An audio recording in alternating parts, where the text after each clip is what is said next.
Cette chaîne est un espace d'expression, de réflexion et d'aide à la prise de conscience pour les peuples confrontés aux défis du développement économique. La souveraineté du continent africain dépendra de notre capacité à être des patriotes et les dignes descendants de nos ancêtres vaillants. Au XXIe siècle, nous ne pouvons plus blâmer la naïveté de nos anciens dirigeants qui ont plongé ce continent dans l'abîme. La nouvelle génération a donc désormais le devoir de tout mettre en œuvre pour s'inscrire dans une démarche d'autodétermination et de souveraineté et ainsi reconquérir ses valeurs intrinsèques. Je pense que c'est par le biais de la conscientisation de la jeunesse, de l'émergence d'une génération instruite et diplômée, que les Africains prendront la mesure de l'importance des enjeux de notre siècle. C'est comme cela que le continent se développera rapidement.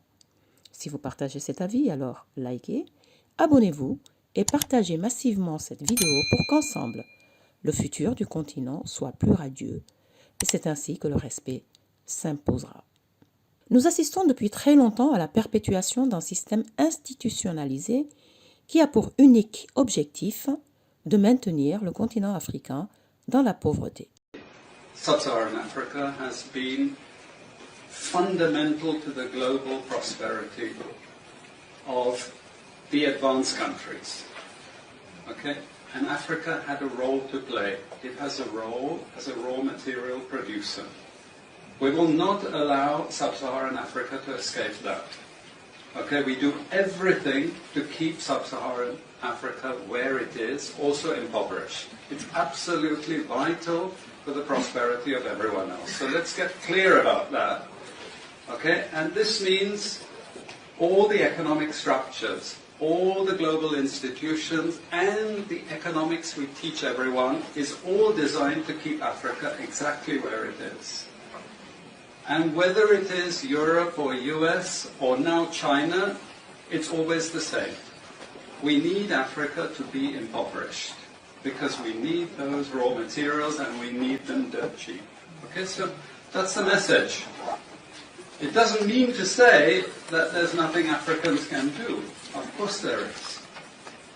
Okay, but this is the opposition that they're fighting. This is what it's about. Because if Africa does do something different, I assure you living standards of all those in Europe and North America and Asia is going to fall. Okay? S'il n'est plus à prouver que notre continent regorge de trésors que le monde entier convoite, les matières premières à bas prix justifient à elles seules l'installation du terrorisme dans certaines zones, les guerres, l'occupation militaire, les manipulations et la corruption. Ce sont les leviers sur lesquels l'Occident s'appuie pour parvenir à ses fins. Pour porter l'estocade aux Africains, les institutions internationales et les banques occidentales installées partout en Afrique s'accordent sur un point essentiel: le maintien de l'Afrique dans la pauvreté. Pas de prêts aux entreprises afin d'éviter qu'elles investissent dans des machines et industrialisent le continent. Il y va de la préservation des intérêts occidentaux.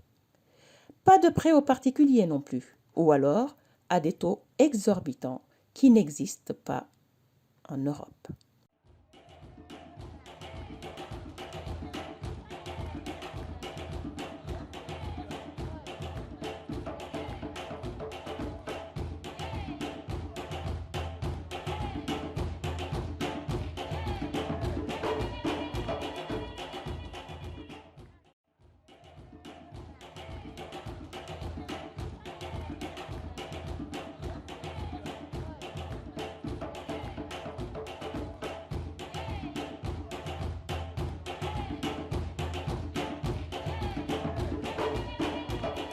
Qu'on ne s'y trompe pas.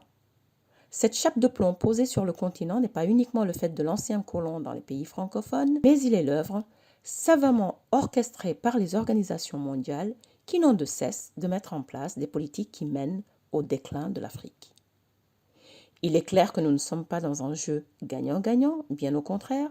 L'histoire jusqu'ici nous a montré que nous sommes toujours les perdants d'une partie jouée d'avance. Sortir de ce labyrinthe exige courage, travail, patriotisme et stratégie. Fort de ce constat, Les dirigeants africains doivent, de façon urgente, avoir une lecture complète des stratagèmes mis en place qui empêchent le continent de se développer. Écoutons ce que disait Jacques Chirac, ancien président de la République française. On oublie seulement une chose, c'est qu'une grande partie de l'argent qui est dans notre porte-monnaie vient précisément de l'exploitation depuis des siècles de l'Afrique. Pas uniquement, mais beaucoup viennent de l'exploitation de l'Afrique.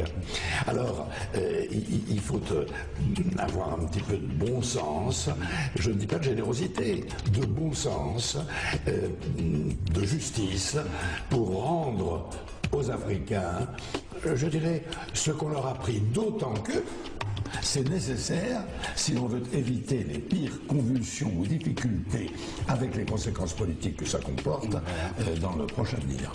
Mais comment, me direz-vous? Des solutions existent et doivent être explorées avec abnégation.